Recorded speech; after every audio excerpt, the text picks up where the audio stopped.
سلام به روی ماهتون. ما یه خانواده 5 نفره هستیم، ساکن جزیره زیبای قبرس شمالی.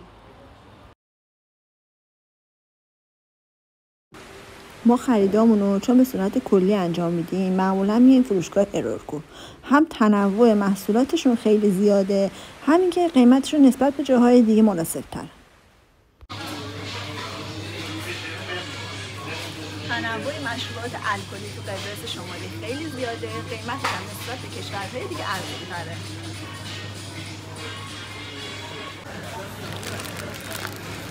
تو قبرس شمالی لفه نیست. ما وقتی که میخوایم قیمه درست کنیم از این نخودایی که نصفه شده است استفاده میکنیم.